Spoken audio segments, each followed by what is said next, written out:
Welcome to this edition of One More Round. I'm really excited because I have Crystal Lindsey on today's episode of One More Round. Now, me and Crystal actually connected and have been engaging on social media. For probably the last, how long has it been, Crystal? How long has it been? I think it's been about 3 or 4 years now. We started on Twitter and then we've been communicating heavily on LinkedIn recently. Yeah, it's been really good. It's always good to get engagement. You know, I put a lot of stuff out there. Sometimes people say, man, I love your posts, but then they never say, and so how am I supposed to know? It's always good just to have a little bit of encouragement to know that what you're putting out there is actually, hitting the spot. Absolutely. So Crystal, you are the owner of 333 Social Media, also known as 333 Social Media. Yes. So it's great that we actually connected through something that you're a big believer in, obviously have a business around that. You're the social media marketing consultant, behind this. I'm always fascinated. Where did the 333 come from? What is your, relationship with all the threes? Well, I believe that 3 is a blessed number on the first hand. But truly, I am the third of 3 girls. I have 3 degrees. I sit in the third row in the third seat. I always pick the number 3. So when I announced to my friends and family that I was naming my business 333 Social Media at the time, now called 333 Social Media, it was a no-brainer. Everybody said, of course, you always choose the number 3. So I do see 3s in my life kind of as the breadcrumbs of goodness. So why not bless my business and give it that 333? And I love to see it and always select it. And all my friends knew it was me. Love that. If you were to describe yourself as a product, Crystal, if you were sitting on a shelf somewhere in like a Walmart or Harrods or, it's some kind of like boutique shop, and people were to pick you up and read the bottle and look at the ingredients, what would they find? I think I would say something along the lines of, I think I would be a crystal ball in a sense, since I look into people's future for marketing and kind of interpret things and create things. So, I think I'd be a crystal ball, and it would say something along the lines of shines brightly and inspires others to pursue their unique potential. Or so I would like to believe. Yeah. Well, I think that's really important. One of my favorite questions is to ask people, if the world was to pin, a word on you, what would be that word that you want people to associate with you? I think brightness. Oftentimes I'm working with people who are paralyzed by their social media or by their business or whatever is going on in their life. As an entrepreneur, rolls over to your business. And oftentimes I just have to inspire them and shine brightly and really help shine a light into what makes them unique and what are their challenges, what are their resources, how can they take action. So I would like to be brightness if I could choose a word. Beautiful. I can see that in your personality. Like when we engage on your posts, you're very encouraging, very polite, very sincere, and you love to kind of go that extra mile. That's what I've seen from you, is the fact that you don't just say 1 or 2 words like true story or good job. There's always a little bit more to it than that. Yeah, and that's what I coach people on, but that's truly who I am. I show up in this world. I don't know how to show up without integrity and be able to shine brightly and connect with people on a level far beyond superficial relationships. And so what I coach people on is how to do that as well. And that is, don't just say, thanks for sharing, open the article, at least look at the subheadings, and then say, thanks for sharing, love tip number 3 in particular, because, right, that's what's going to make the difference and keep the conversation going and make an impact. And that's the only way I know how to live. So I like that. Now, one of the things I'm always intrigued about, because when we meet lots of people, I kind of like to look a little deeper into their life, and I'm always fascinated by how we all have different motivations, different likes, things that we enjoy, things that we don't. But one of my favorite questions is, what makes you happy? Because it seems that there's an awful lot of things in our world that have the potential to make us happy, but I'm always interested to know, what makes you happy? What makes me happy on a daily basis is my husband and my beautiful little dog, okay? I live on a sailboat. I live a life of Zen. I'm on day 74 of meditating in a row. I walk, I connect with God and the universe on such a deep level, walking. I'm about 3 blocks from the San Diego Pier, so I get to see incredible birds and nature and boats, so my. So that's what brings me happiness, is really connecting with me, being with my family. And then my little dog Zoe is just the cutest thing on the earth, so. So did you say 74, 73 days of meditation? Today is 74. I haven't meditated yet, honestly. I will before the end of the day, but yesterday was day 73. And what sparked that? Well, I find that meditation helps me with my stress management as an entrepreneur.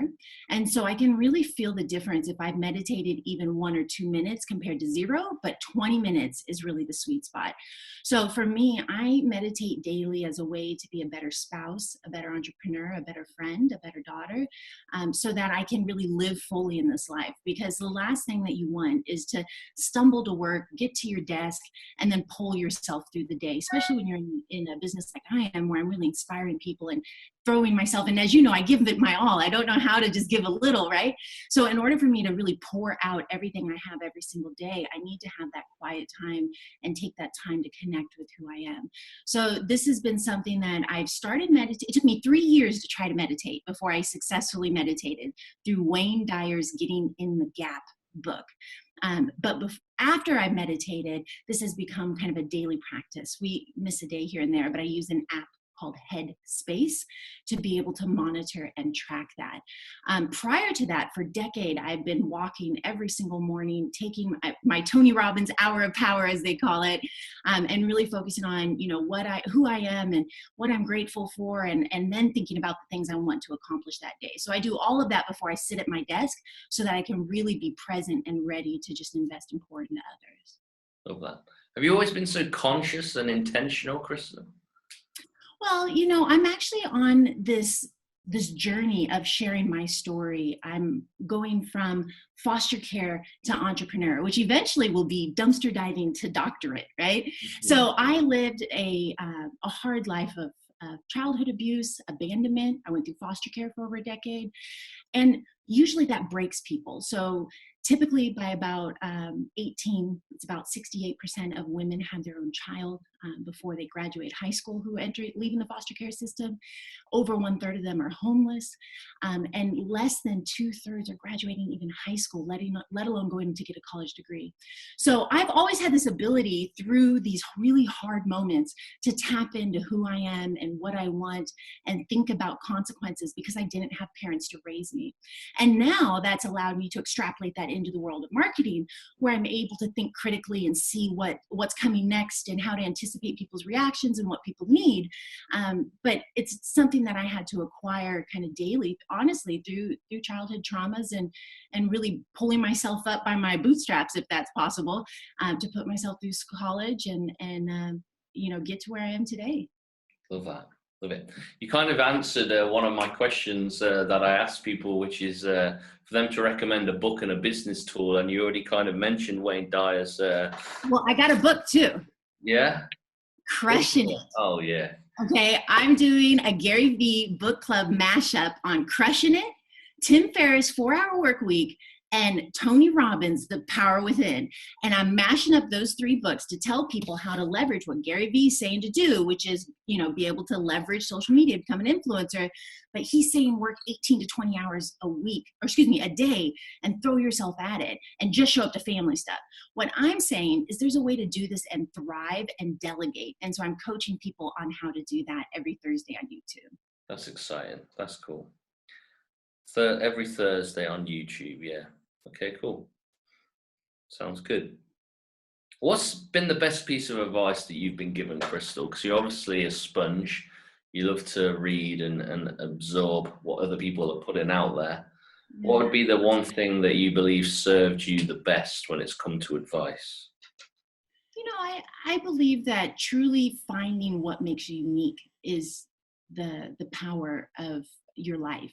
And so often I think that people move through life because they've been raised by parents, they go to school and they're talked to by adults, they go to a job and they have a boss telling them what to do.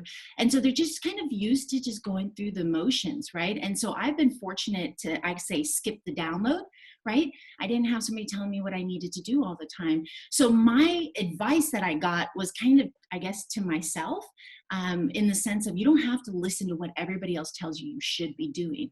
And so if you listen, and I believe if you listen to your internal guidance system and you listen to whether you feel good when you do that or you feel bad, you feel good when you eat that or you feel bad, right? You feel good when you think that, you feel bad. If you pay attention to those internal responses, you can tap into this incredible well of energy that comes from only when you know what makes you unique, what you enjoy doing. You know, for me, being at water, seeing water, there's nothing more special to me than seeing the white tips of the water. And, you know, and that's how I connect and build up. But I know that's unique about me. Not everybody feels that way about nature. Some people feel that way about sports. You love soccer, right? So, I mean, right? So find what makes you unique and find that joy, and don't listen to whether or not somebody else says, but you should be doing, like, for instance, for running. I hate running. I work out almost every day. I hate running. I've always hated running. But people think if you work out, you should be good at running. And my internal guidance system hates running, so I don't like to run. So that's an example of how it's something that everybody else tells me I should do, including society, press, media, parents, friends, family, husband, whoever. And at the end of the day, I know it's not right for me and my body type. And I'm confident in that. So I offer that to somebody else to really stop listening to what other people think they should be doing and be able to take stock in who they are, what challenges they've been through, what unique skills that has created, and how they're able to help this world through those unique skill sets. Okay.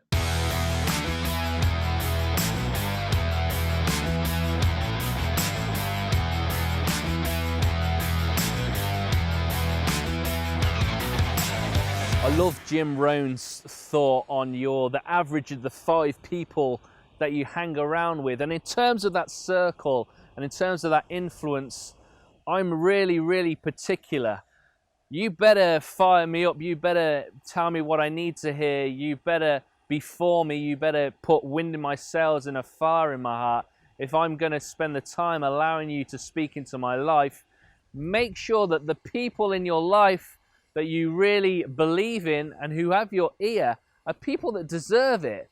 It's too paramount to your own development to not give the right people the impetus to be able to influence you. So be mindful.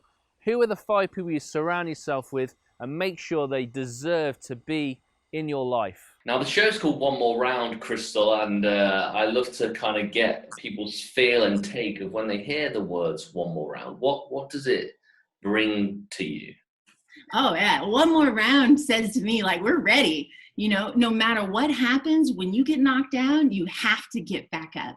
You know, and that's what it says to me, is just really pull down deep into yourself. And maybe you need to go back in and be quiet for a day or two or a week or a month or a year or whatever it takes to build it up. But it's not over. There's one more round to be had at least. So get ready and get started and get what is inside of you filled up so you can really show up and level up your game, whatever that happens to be in your life.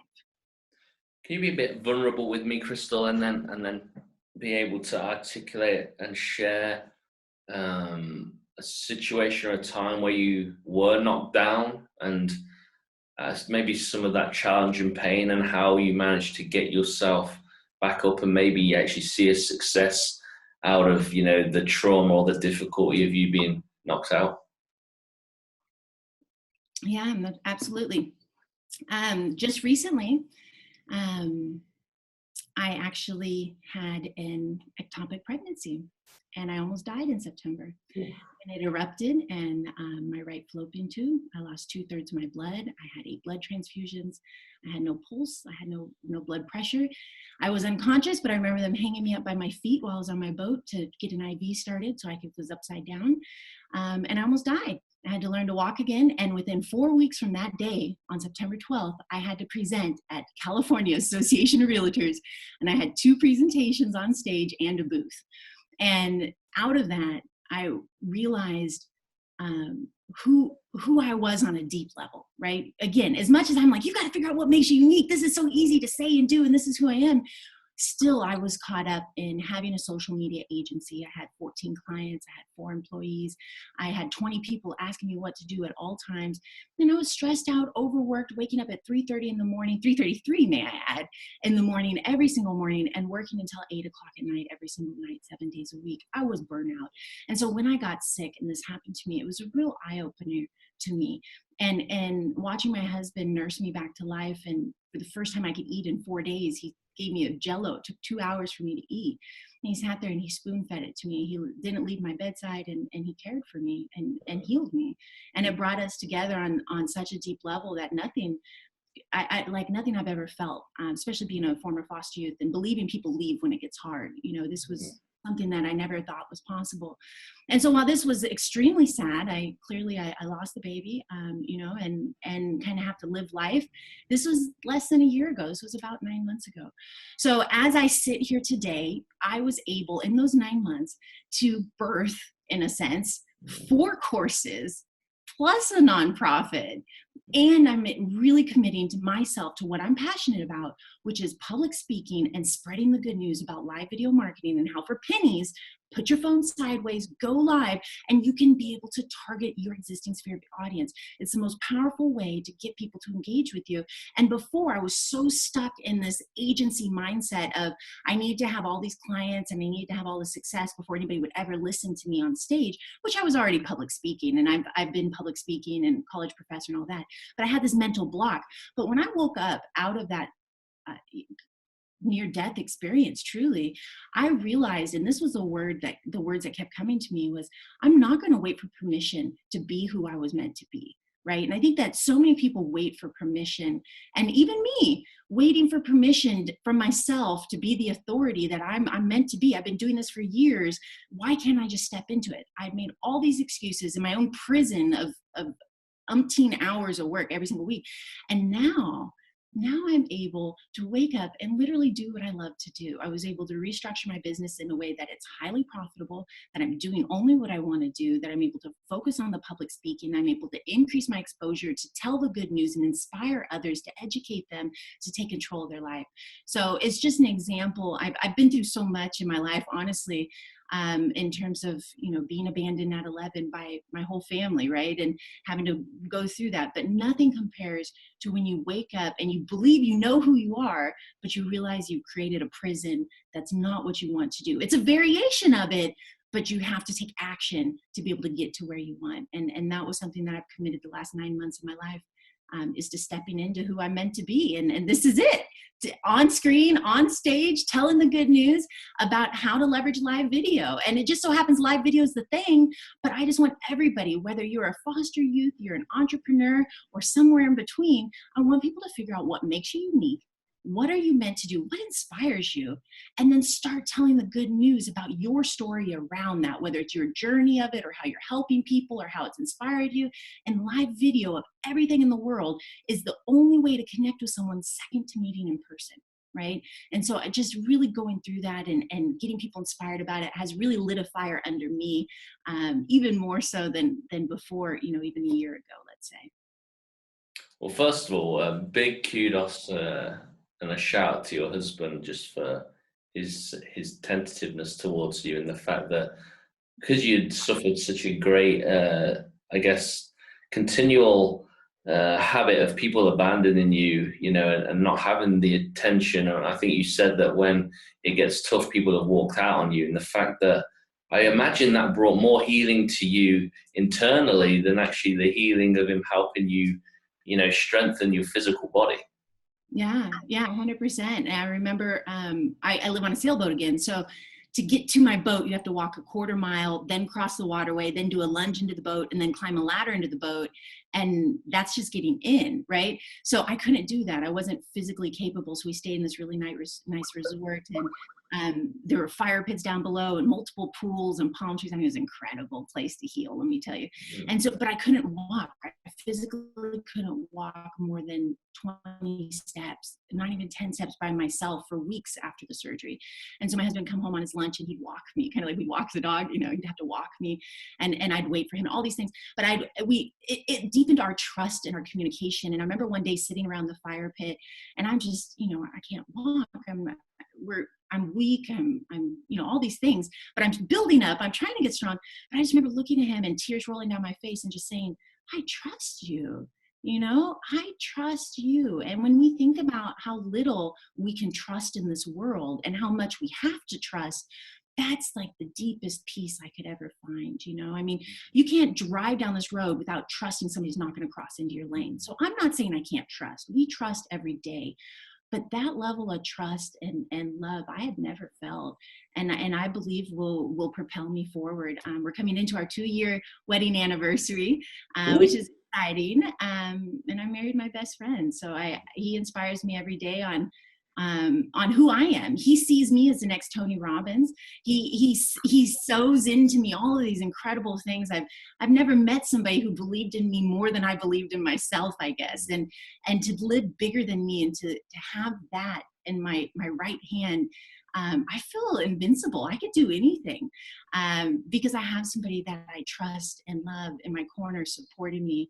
And some people never find that, so I'm so grateful and inspired by my husband and his commitment to me and what he sees in me and all the incredible things that he sees me doing in the future and right now is the best thing that's ever happened to me. Crystal, during that difficulty and that challenge, did you take time to grieve? Because it seemed like it moved quite quickly in terms of the fact that, you had these presentations to do, obviously there was a lot of stress on you. While I think it's important that people focus on the healing and the overcoming, I think it's reassuring to know that when difficulty does happen, did you take time to actually grieve? It's a good question. Being, a former foster youth, now adult in 100 other words that would describe me is interesting to call myself a former foster youth. However, as a former foster youth, you're kind of used to compartmentalizing. And so I'm pretty good at just saying, okay, that little thing is going to go over here and I'll deal with that in the future. And so I feel like that's how I came out of my near-death experience. I woke up I remember being in the hospital bed and kind of opening my eyes and realizing what had happened. And I committed to myself in that moment that I was going to pour into the people around me. And so it was no longer about me, although it clearly was. I was the one in the hospital bed. I wanted to hear about the nurse's daughter who was, studying abroad and was getting this great internship, and tell me about how that got started and what was she like as a kid, and tell me about this person. So I was just pouring in and built these incredible relationships with my nurses. That's all I could think about. That kept me from focusing on myself. And at the time I couldn't cry, I couldn't walk, I couldn't cough, I couldn't sneeze. So grieving wasn't an option. But watching, my husband grieve truly, as he helps me get stronger, I felt it a little. I remember one day he came home to walk me from lunch and he had to call back to work and say, I'm not going back today. I'll be there tomorrow, but I'm going to stay here with my wife, because that's when I realized that I did lose my baby and that my chance at being a mom, I don't have a child. So that was really, really hard, but I still kind of dealt with it, kind of didn't. And then my grandmother passed away, who was like my adult mom, on February 22nd. And I was with her when she passed. I thought she had pancreatic cancer, and I thought we were going to the beach when I got up there, but she was far beyond unconscious. And so I was with her, and she passed on February 22nd in the middle of the night. I was just telling her everything was okay. And you can imagine that was kind of triggering. This was just a couple months ago, right? And so her memorial was last weekend. I flew up and back in a day, let me tell you. And I cried a lot, and that was very triggering, I think, and that allowed me, and it was a blessing. As much as I miss my grandmother every day and I want to call her every day, it was a blessing because it allowed me to step back again and soften myself from all this work and creation that I had been redirecting my energies to, and be able to come back to that little feeling and honoring that little life that won't get to live, So it's something that it's not easy to talk about. I remember walking into this interview thinking about whether or not I was going to share something like this. And it's the first time I've talked openly about it, honestly. But I want to share this story because I believe that it will inspire somebody else. And it just shows that no matter what happens, there's one more round, and get up because it's going to be better, you know? Take control. Take the time to heal. Take the time to grieve. Just like you said, it's so important.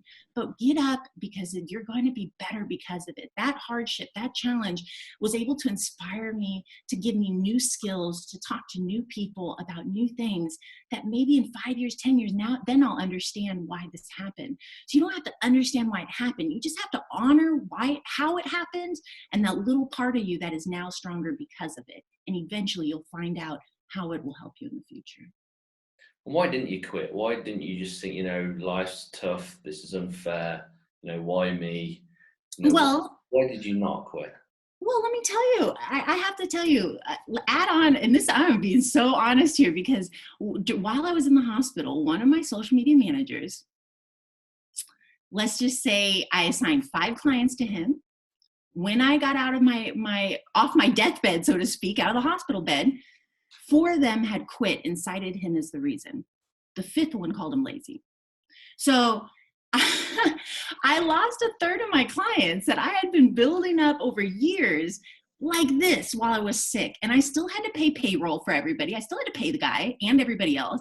So I still had to keep going, and all I wanted to do was just cry and watch, at the time was Rain, some Queen movie or something. I don't know. I was like, I just wanted to put my head and watch DVDs all day long. And I got to deal with challenging conversation after challenging conversation. Honestly, I never once thought about quitting. And there were times before as an entrepreneur, and I've got stories of those when I did think about quitting, so I'm not immune to it. But I have to admit, when I woke up and I realized, the first thing I thought when I woke up was, when I was in the hospital, I had time to, when I got in the retreat place where I was healing, and I got time to think, was, I created a prison, and kind of realizing that. But then very quickly I realized, again, I'm going to not wait for permission. I kind of got pissed. I got pissed at myself for waiting so long, by getting distracted by pennies, by building this prison. And that I kind of moved into, I guess, this anger almost of what I did to myself, and that propelled me forward. And so some people, I guess, find defeat in that, but for me, I love the underdog. I love a good race. I'll work hard for something. I don't mind, because work hard pays off, right? So for me, I didn't think about quitting, and it was just that commitment to my story that I needed to tell, and I knew that I needed to tell it. And it was so absolute. There was no chance of even quitting. It just everything had to change overnight. And I was okay with that. And I was prepared to put in the work. Might seem like a silly question, but I know the reason why I'm asking it. I'm sure you will. Are you thankful for the fact that you came from a foster family? Do you feel that experience and the way that was has helped you frame who you are, and now you can walk within that because of the strength of the difficulty and challenge that was laid at your door at a young age? Such a good question. Obviously, if you ask me that in every decade of my life, my response would be different, right?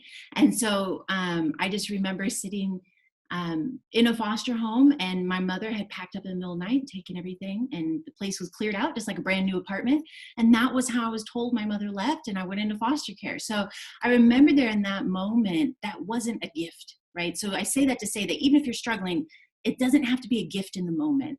Just take stock in who you are, take stock in those challenges and how it inspires you, what's new. And then through that, I was able to rely on the fact I didn't have to have parents. And as a kid, that's pretty cool, right? On the flip side, the state told me everything I could and couldn't do, and when I went to bed and when I ate, but I didn't have parents. And so I took stock in that. So just find that little bit of where you can find the joy or the blessing, and hold on to that and figure out how you can apply that in your life, because that is an opportunity. So I believe now, looking back, that of course this was the greatest opportunity we can ever have for me to be a foster kid, a former foster youth. And my dad once was crying to me. My father and I have an excellent relationship. He's an incredible man now, entrepreneur as well. And he cried to me, and he's not a crier. And he said, you know, it really hurts me when I think about the fact I left you as a baby. And I met him when I was 14. And I said to him, I cried back and I said, it was the best thing you ever did. And I mean that in the nicest way possible, because now I have this gift of clarity and purpose, and I can inspire others. And I'm leading the charge on The Fostered. That's our nonprofit, The Fostered, so that people can engage and learn from former foster youth how to better train and raise foster youth. So it's a gift that has helped me in my life. It inspires me every day. It's what taught me how to educate entrepreneurs on their marketing. And now I'm able to inspire former foster youth themselves on what makes them unique. So I would say 100% hands down, it was the greatest blessing that I ever received. Awesome. I love that mindset. Crystal, tell us how people can connect with you and engage. Yes. So again, Crystal Lindsey with 333 social media, and our hub is Facebook. So go to the 333 Facebook page. That's 333 social media, and connect with us there. I go live every Tuesday this afternoon at 3:33 p.m. Pacific Standard Time with a quick social media tip for Tech Tuesday. Then on Thursday, I go live at what time? 3:33 p.m. Pacific Standard Time on YouTube, and I do a full social media strategy seminar. This is how do I live stream workshop. So if you want a full 33-minute seminar, check me out on YouTube, and I'm going to walk you through the whole way on how to apply what Gary Vee's telling you to do without it eating up your life. So, and of course, my favorite channel is LinkedIn. So make sure you connect with me personally on LinkedIn. Awesome. It's been great to have you on this episode of One More Round. Cheers. I'll see you soon. Good to see you. I absolutely love that interview with Crystal Lindsey, and there was three things I think that really kind of spoke to me. The first one was stats don't define you. When you have stats about how foster children will end up, you know, Crystal actually defines all the odds with that, and I think it's really important to remember that stats don't have to define you. The second point was the importance to listen to yourself. Yes, you can listen to other people, but fundamentally, your life is going to serve you best when you take time to listen to yourself. And the third point, which Crystal made, which was very strongly put, was the fact that when people are about to quit, it is the point where people are about to overcome. So if you're going through a difficult time right now where you're just about to throw in the towel, don't. Your breakthrough is coming.